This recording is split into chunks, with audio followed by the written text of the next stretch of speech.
Vamos à análise de José Francisco Pavia, professor de Relações Internacionais. Bom dia. Olá, bom dia. Seja bem-vindo. Obrigado.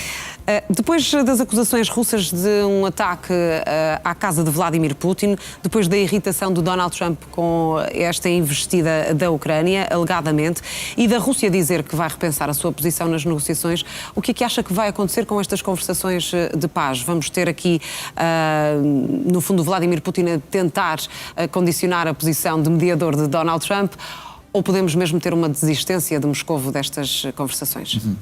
Olá, bom dia, antes de mais, e bom ano para si lá para casa também. Eu diria que este alegado, porque temos que o tratar assim, porque não sabemos exatamente, aliás, as últimas notícias até nos dizem que é mais provável que não tenha acontecido do que tenha acontecido. Mas que os próprios vizinhos disseram não ter ouvido o sistema de defesa antiaéreo. E várias, enfim, notícias de agências de informação ocidentais corroboraram, no fundo, essas afirmações e, portanto, isto pode ter sido uma operação de falsa bandeira, o que, aliás, não nos iria admirar muito, porque é uma prática habitual dos russos. Mas com esse objetivo de ter aqui uma desculpa para sair eventualmente, das negociações? Eduardo, repare que estas negociações acabam por ser negociações em que só uma parte é que faz cedências, porque repare que os russos não têm feito literalmente cedência nenhuma. Os russos não têm mexido uma vírgula naquilo que são as suas exigências, que têm sido chamadas de maximalistas desde o início. E, portanto, no fundo, quem tem cedido sistematicamente e até ultrapassado inúmeras linhas vermelhas tem sido Zelensky, têm sido os ucranianos, em inúmeras situações, desde logo os territórios, as garantias de segurança. A questão do referendo, parece-lhe que também poderá ser uma cedência por parte de Vladimir Zelensky? É uma cedência, mas aí eu diria que há aí alguma incongruência por parte de Zelensky, e vou explicar, porque Zelensky até agora tem dito que não há eleições porque existe a lei marcial, e durante a lei marcial não pode haver eleições. Ora, agora como é que ele explica que vai realizar um referendo, que no fundo é um ato eleitoral, temos no fundo urnas, temos votos, temos as pessoas a deslocarem-se no fundo para exercer esse ato eleitoral, e portanto como é que ele explica agora que não pode haver eleições, mas já pode haver um referendo? Há aqui alguma incongruência que eventualmente necessitaria... Há também a questão da possível interferência russa nessas eleições. Isso aconteceria quer numa situação, quer noutra, e aliás a Rússia tem feito, digamos, a panágio dessa situação e tem interferido sistematicamente em vários atos eleitorais. Olha, o último foi na Roménia, como noticiámos aqui também. Mas voltando ao ponto essencial, e portanto a Rússia quer basicamente, no fundo, não avançar e arranja todos os pretextos e mais algum, este foi o último, para que isso se consubstancie.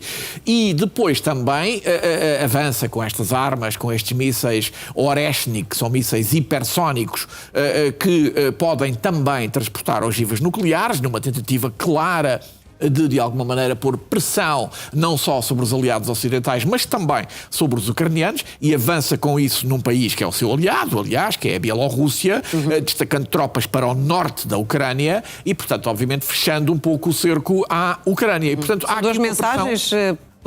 Temos aqui capacidade para atacar e ao mesmo tempo temos aqui um aliado que nos pode ajudar. Penso que é esse o objetivo, claramente. Como é que tem visto também o papel da Europa neste processo? Soubemos ontem que há uma data já concreta para este encontro dos aliados, que já tinha sido anunciado, creio que por Emmanuel Macron. Será a 6 de janeiro em França novamente, sobretudo europeus, mas também o Canadá. Será desta vez que ficarão mais claras as questões concretas de cada país em relação às garantias de segurança? Eu diria que tenho algumas dúvidas relativamente a isso, porque essas reuniões, quer da coligação de vontades, que no fundo é isso que está a falar, quer de um outro formato que foi, se quiserem, inventado por Emmanuel Macron, que é a Comunidade Política Europeia, basicamente têm servido para dar conforto, ânimo, se quiser, a Zelensky, mas depois, no terreno, digamos que as coisas não se consubstanciam do modo que o líder ucraniano gostaria. Há enormes divisões, como sabe, na União Europeia, países que sim, que dizem que avançam, outros que não, que têm grandes hesitações. Até agora, concretamente, aqueles que disseram que avançavam sem qualquer dúvida são os franco-britânicos, portanto, os franceses e os britânicos. Mas depois temos aqui enormes interrogações, como é que isso se irá consubstanciar, com que apoio, haverá backup americano, não haverá backup americano, e, portanto, portanto, obviamente, temos aqui mais dúvidas do que certezas relativamente a isso. E, portanto, numa palavra, eu diria que essa reunião, agora no dia de Reis, no dia 6 de janeiro, será basicamente para dar mais conforto ao líder ucraniano, que aliás bem precisa, como temos visto, e também, de alguma maneira, para dizer que os europeus continuam ali, apesar de, em termos concretos, digamos que a sua posição não tem sido propriamente muito decisiva. Foi uma espécie de derrota ou desilusão esta questão de ter saído da reunião com Donald Trump apenas com a garantia dos 15 anos de renovação em relação às garantias de segurança, passo a redundância, e não os 50 anos, como o Zelensky pretendia? Essa foi uma das questões, é uma das questões que Zelensky não conseguiu convencer o líder norte-americano. Ele, de facto, queria 50 anos, o líder americano só lhe deu 15, com a eventual possibilidade de prorrogação, mas nós não sabemos a que é que isso se irá consubstanciar. Muito mais importante do que isso, deixe-me dizer-lhe, seria a forma como esse tratado vai ser feito. Ou seja, é apenas um acordo executivo, assinado apenas pelo Poder Executivo, por Donald Trump, ou é um tratado internacional que terá que ir ao Senado para que este também, de alguma maneira, vá sufragar essa ideia. Obviamente, se for ao Senado, terá que ter a maioria de 2/3 dos senadores e, portanto, terá que ter a corresponsabilização do Partido Democrata. Era isso que Zelensky queria, mas não me parece que Trump esteja disposto a dar-lhe isso. Não está muito confiante na concretização do prazo dado por Donald Trump após essa reunião com Zelensky de obtermos um acordo finalizado já no espaço de algumas semanas? Assim, repara... Na verdade, vimos otimismo de parte a parte, também do presidente ucraniano. Quantos prazos já tivemos antes deste? Enfim, podia dizer aqui N prazos significativos que têm sido sistematicamente ultrapassados. Portanto, quando Trump diz a few weeks, algumas semanas, nós não sabemos se são 10 ou se são 20 ou se são 100. E, portanto, obviamente que, mais uma vez, estamos a empurrar o problema com a barriga, desculpa a expressão, mas não sabemos, não temos literalmente ideia de quando é que isto irá terminar. E ainda por cima, agora com estas ações russas, que de alguma maneira vêm a obstaculizar ainda mais esta questão. Portanto, sinceramente, não vejo, digamos, fumo branco, se quiser chamar-lhe assim, ao fundo deste túnel. Vamos olhar um pouco também para o Médio Oriente, num jeito de balanço, mas também perspectivando o próximo ano. Foi um ano de cessar-fogo em Gaza, desde 10 de outubro. Estamos ainda na primeira fase, é certo, com a entrada de ajuda humanitária, apesar de ter havido também algumas violações, a entrega naturalmente dos reféns.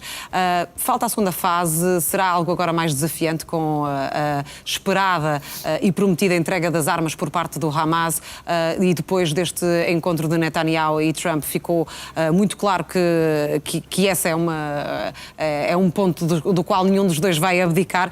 O que é que podemos esperar? Esta segunda fase tem viabilidade? Eu diria que realisticamente ela poderá ter viabilidade, mas mais uma vez há aqui enormes problemas para resolver. Olha, desde logo, falta ainda entregar os restos mortais de um refém que não foi. Israel faz disso fim-capé e, portanto, está a exigir sistematicamente isso ao Hamas. Não sei se o Hamas, até porque, eventualmente, esses restos mortais poderão ter desaparecido, terá capacidade de o fazer. Depois, o Hamas também não está na disposição de se desarmar completamente, porque essa é a sua única, no fundo, posição de força. Porque um movimento terrorista sem armas não é um movimento terrorista, obviamente. E, portanto, houve aqui algum avanço. O Hamas disse que entregava as armas ofensivas, ficando apenas com as defensivas, mas nem isso Israel quer aceitar. Repare que Israel ainda controla, neste momento, através da linha amarela, cerca de 53% da faixa de Gaza. E depois também temos outro problema. Quem será a força de manutenção de paz que irá para o terreno? Quais são os países que estão dispostos a fazer isso? Já há também enormes problemas. Israel está a pôr um conjunto de linhas vermelhas, dizendo, por exemplo, que a Turquia não irá para o terreno e, além disso, os outros também. Vamos ver como é que isso se irá consubstanciar. E deixe-me terminar com uma outra coisa que não tem sido muito noticiada. Israel acabou de reconhecer a Somaliland.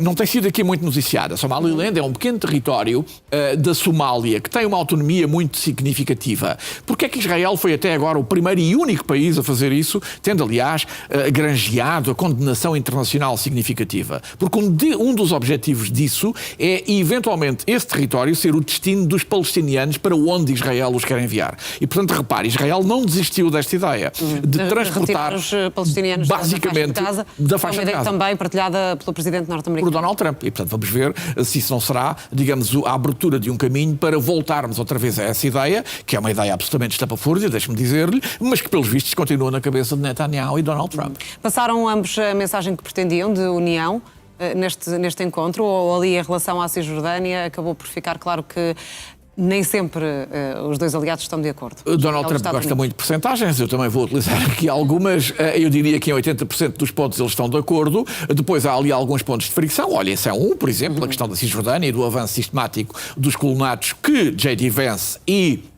Rubio têm condenado, não tanto Donald Trump, mas também na própria faixa de Gaza, Israel também tem obstaculizado e tem levantado sistemáticos problemas relativamente às questões ali. Olhe, por exemplo, a última foi esta relativamente a dificuldades à ação, se quiser, das ONGs, nomeadamente dos Médicos Sem Fronteiras e a Oxfam e por aí Poderão fora. Estar impedidas de entrar na faixa de Gaza a partir do próximo ano. Com o argumento e com, digamos, a desculpa de que não forneceram antecipadamente, digamos, as pessoas que vão participar nesse tipo de ações.